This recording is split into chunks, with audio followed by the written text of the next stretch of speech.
Welcome to Hanging Out with Robert, that's me. This video contains things that I encounter throughout the day. If for some reason I complete a task and you would like to see the details, you can click on the link in the description area below. This video also contains tips and tricks that I learned throughout the years. I plan on leaving this video accessible for about 30 days. After that, you can view it through my Patreon account. Thank you very much for watching. Yeah, boy, got my Milwaukee batteries. Man, it is 1:49. Time to get cracking out here. I am probably 3 hours behind where I thought I'd be. One of the benefits of being Robert DIY is that people watch the videos and they learn of things I need or want to accomplish things that I have before me. And one of the things was I bought one of these Milwaukee shop vacs that need these high capacity batteries. Now these batteries are normally $129 plus tax. Black Friday, my buddy John let me know about this deal here. The battery, the charger, and another high capacity M12 battery was for sale in this kit for $89. Couldn't pass that up. Jumped on it, got it. But anyway, I need to get out here and get to cracking on some of these projects because it's going to be a nice day and I need to get a few things done. One of them is to clean Panther. I think I'm going to go ahead and clean Panther first and then get over there on that black car, see what it's going to take to get that car running right, and go from there. Do a cylinder head job and pull the cylinder head out of this other car over here. So maybe I can install that tomorrow and get that car out of the way so that can go to the person I'm donating it to. Well, I got a carrying case. I got a charger in there. I got a 3.0 battery. There it is. Let me put a light on here. And I got the 6.0 battery. So I'm good to go. I'm going to go ahead and throw this 3.0 on the charger. I really should be charging the 6.0 because I'm going to probably use that next. Yeah, I'm going to grab that charger out of there and charge the 6.0 as well because I'm getting ready to try to clean Panther up real quick, then work on that black car. So far I've gotten quite a few messages about that yellow wagon for sale. Most people say they want to buy it. You know, only one person's going to be able to buy that car. For now, it's going to sell to one person. Now I got a deal for you guys. Probably about 1,000 people seen the video by now. So if you guys want, we could chip in and buy it. Everybody send me $10. We can buy it. I'll go pick it up. I'll restore it. And I'll keep it for us. And anytime I'm in your area and you want to go for a ride, we'll go for a ride. And then when I'm done with it, everybody that chipped in $10 to buy it, we'll raffle it off. One of you guys will be able to get it and keep it for however long you want it. On all seriousness, when they decide to publicize their phone number, I will put it in the comments of that video. So go back to that video every day or so and take a look, see if the owner's contact information is in the description area so that you can get in touch with them if you want to try to buy it for yourself. Other than that, like I said, we could all chip in $10 and get it, and I'll be the steward of our car. You know, it'll be like both ours. Let me see if I could get this thing off of Panther myself so I could give Panther a proper wash. I don't know how much stuff is in there, but it's an awkward thing and it's kind of heavy, even empty. So let me see what I got going on here. I got a little bit of weight up here, not too much. Maybe I could take a few things out and see if I could move it. I need to fix it, so I'm gonna try to fix it next day or two and get this thing back up on here, but I'm taking it off right now so I can wash the car. I'm also gonna figure out what I'm gonna do back here. I gotta get tires on these rims so I can get those on Lucille and see if anybody wants to buy those wheels I got on Lucille. So got my hands full. Looks like the heaviest thing up there is 2 breaker bars, a jack, and these little things that go to the engine support. So let me see if I can unlatch this thing. I'm gonna go get a box all this stuff, and go ahead and power wash this thing too so that I can repair it later. hopefully later today. Well, how about that? I was able to get that off of the car. I emptied it out. All the stuff is over there in the box and over there on the ground. Then I took the latches loose. I slid it forward so they were unlatched. I slid it over toward the driver's side, and then I was able to grab it, pick it up by myself. So let me go ahead and get this power washer out here and wash this car real quick. Hopefully it'll be real quick. It is now 2:30. Let's see how long this takes me. Got everything hooked up, turned the power washer on, and man, it took about 20 seconds for this thing to purge the air out of it. I actually had to undo the trigger lock and pull the trigger on it to let it purge it out. So it's all purged out. I'm gonna go ahead and power wash it now with the 40-degree nozzle, and then I'm going to disconnect this piece here and put on the foam cannon and see how that works. So let me get around here, see how this does. It is now 2:39. I went around it with the pressure washer. Something's going on with my pressure washer. Either there was air in the water hose or something. I should have flushed the water hose out first. But a couple of times the unit was trying to purge the air out and it couldn't. I had to pull the trigger, get that thing flowing. So make sure you pressurize your water hose or turn it on, let water run out of it before you hook it up to your pressure washer. Now, I do smell a little bit of a burning motor smell on this thing. Could be because it was getting caught up, not having full water. So anyway, the theory of a pressure washer is if you get close enough, you could blast dirt away, kind of like you would if you were wiping it. So there's a couple spots on the wheels that I got close enough to do that on. There's a couple spots that need some extra attention, as you can see there. But for the most part, if there was some dirt on the car that I needed to get off, I could get close enough to take it off. It looks like I chipped the paint here and here with the pressure washer. So if you got any paint imperfections, you can lift the paint off. Those were rattle cans. So I'm getting ready to take the water cannon and fill it up with some cleaner and see how that works. The foam cannon, you twist it a little turn, comes off, and there's two ways you could do this. One way, you could just fill it up with straight detergent, which is what I think is the proper way, and you use the controller to control how much water goes in the mix and controls the foam. But I've actually seen some people, they dilute the solution with water. I'm not going to do that. I'm just going to fill it straight up. Now, if you put the solution in here and you put the water cannon on full blast, sure, it's just going to go right out and wipe out all your cleaner. So let me put a little bit of water in there to rinse that out, and then I'll throw this in the trash. Have the solution in there, really 100%. I push that down on there. I twist it a little bit of a turn, and it's locked in. So now let me go take the hose and take the end of the wand off. Since I'm doing that, I'm going to lock my trigger. I'm going to turn the unit off, and then I'm going to put the water cannon on here. I swapped the end of it off. I turned it all the way counterclockwise, pushed it in a little bit, turned it a little bit, pulled it out, then pushed this in there the keyed way, twisted a little bit till it's locked in. It appears to be locked in.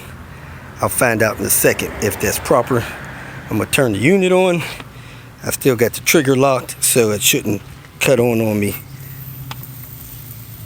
I just sprung a leak, so let me tighten that up a little bit. I snugged this down with a 17 millimeter. I think 5/8 is the same. You can still see a lot of dirt on the car, so I'm ready to use this cannon. And I had that tipped over there, and it spilled some of my soap out on the ground.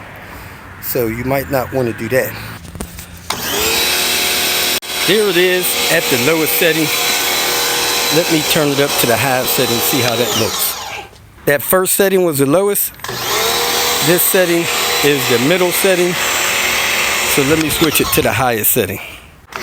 And this is the highest setting. So you can choose your setting, how much soap will come out.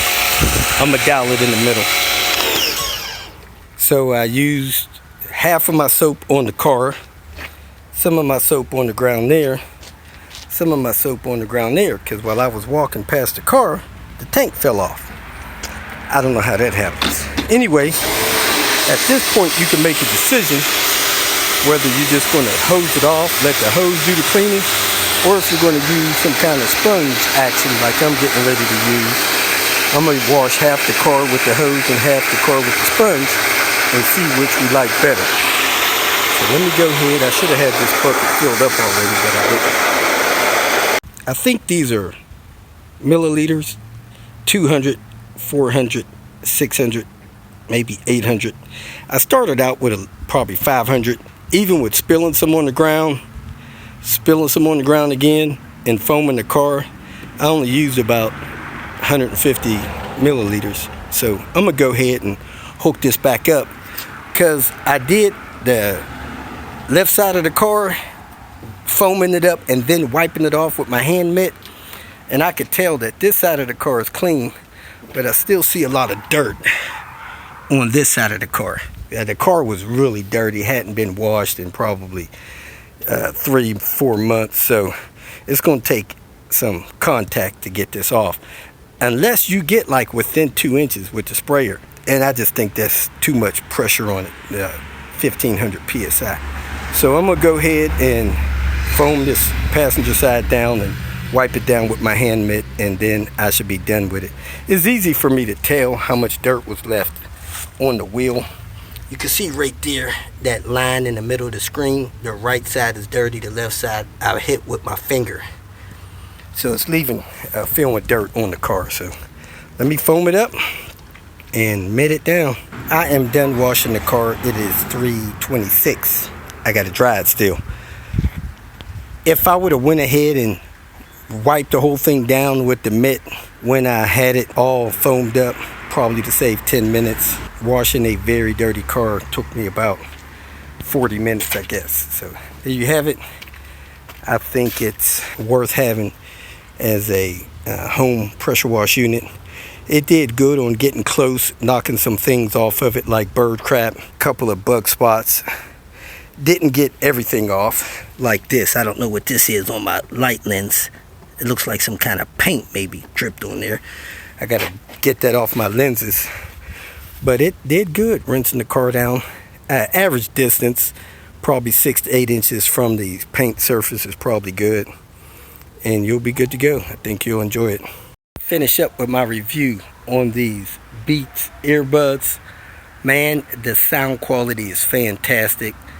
The range is good. Line of sight's probably 30 feet. If you put your phone out of the line of sight, it does have some dropouts. For instance, I hold the phone in my hand while I'm walking down by my leg. I get a few dropouts here and there. So I got to keep the phone up higher than my waist in order to prevent those dropouts. Other than that, I'm having problems answering the phone. If the earbuds are in the charger and I answer the phone and then pull the earbuds out of the carrying case charger, it'll hang up the phone on whoever I'm talking to. Also, at the top of the flat part of the button in my ear is the action button, I'll call it, and that hangs up on people pretty easy as well. So, got a little bit of problem with hanging up on people. Other than that, they're 5 times better than those Dango buds I had. So, the sound quality is great. People have not complained about being on the phone until they get less than 10% battery charge, and it does notify you on a pop-up which your battery charge is on them. And pretty much I think lasts about 4 hours right now, and they take about 30 minutes to charge up fully when you put them in the case. The case is good for about 2.5 charges. That's all I got. Thanks for watching. I think they're worth getting. Hope you enjoy them if you do. This is my microfiber towel that I use. I could use it to dry the entire car, and I only have to wring it out probably twice, and it does good. I had one 2 or 3 times the size. I had 1 or 2 of them when I was visiting somebody in Maine. I forgot them. I ordered some more, but I ordered the wrong size. But anyway, these are sufficient for drying your car off. Great towels. Groth or something like that is the name of the company. I got them from IPD. Here we go, folks. Time to check out the Loch Ness Monster. This T5 wagon. Opened up the hood, got more crap under the hood here. I guess from this pine tree. Got a couple nuts. Pulled the timing belt cover. And man, look at there. I got all kind of crap in the timing belt cover area. I need to get that out before I try to crank this car. I'm gonna pull this cover, look at the belt, make sure the belt looks good before I try to crank it. And look at that belt, and I'm gonna roll it over by hand before I try to crank it, just to move that belt. I want to start it moving nice and soft versus hitting it with a starter. Hate to have this belt break before I change it. If I get it started, I'm gonna move and replace the timing belt, figure out what else is wrong with it, and get the inside detail, the outside detail, fix whatever's wrong with it, and get it into the hands of somebody that can use this wagon. Somebody asked me about it, my buddy Rudy, but I'm not sure if he really wants it or not, and I actually had somebody in mind for it, so I'm gonna check with them, see if they still want it, and if not, talk to Rudy about getting it in his hands. He's up there in Maine.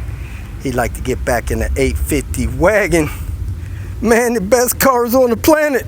So let me get this cover off. I'm gonna pull this so I can wiggle the lines, fuel lines out of the way, then get that cleaned out in there, then roll this engine over real quick. I only got about 20 minutes left before I got to go to my appointment. Now I know this car's had a timing belt job because it's got a timing belt sticker. Not sure how many miles is on it. I had to look at the odometer. I haven't checked it with the odometer reader because I just haven't. So the beauty of these stickers is you can press hard with an ink pen and it will leave the imprint of your documentation in the sticker, because the stickers are kind of padded. But whoever did this one was kind enough not to do that, so that sticker is worthless. You can't read it. I don't have the records. I didn't get those from the owner, so I'm gonna roll this around at least one time by hand, get my pump that tire up, reach under there, make sure these belts don't snap while I do that. Then I'm gonna put a battery in here, try to crank it after I put fluids in it. The coolant bottle's empty. I don't know about this bottle, this oil here. It's got a lot of oil still on there. That's good. So we should be good to go on oil. Just need to get some coolant and get that cleaned out. Let me do that, get on the ground, roll this engine over. You all that are regular viewers, you know that these water pumps, when they're missing cogs, that is likely the original water pump. So this thing needs a water pump, timing belt. It looks like it has the original idler roller as well. I need to grab my vacuum cleaner and vacuum those nuts from down in there before I start this. So let me go grab my vacuum cleaner and grab a gallon of coolant and maybe a battery so I can suck some more of this stuff out of here and try to turn this thing over. Hopefully my new battery is charged up, baby. Fully charged battery, baby.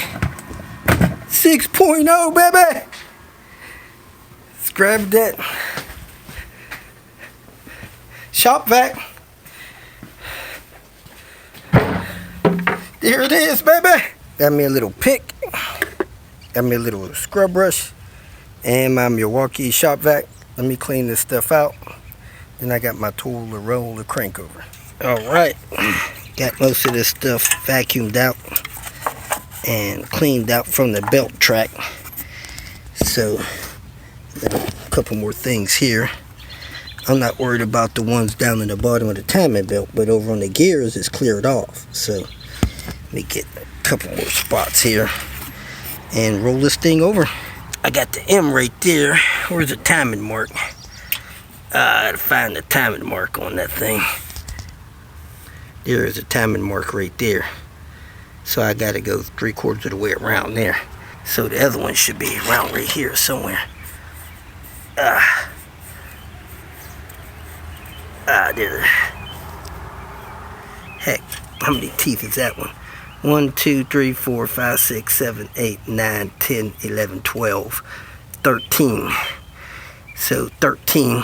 1, 2, 3, 4, 5, 6, 7, 8, 9, 10, 12, 13. Yeah, it should be right in here. Oh, there it is. That's the mark for that one. It's there. You just got to find it. I got it rolled around till the timing marks are just about lined up.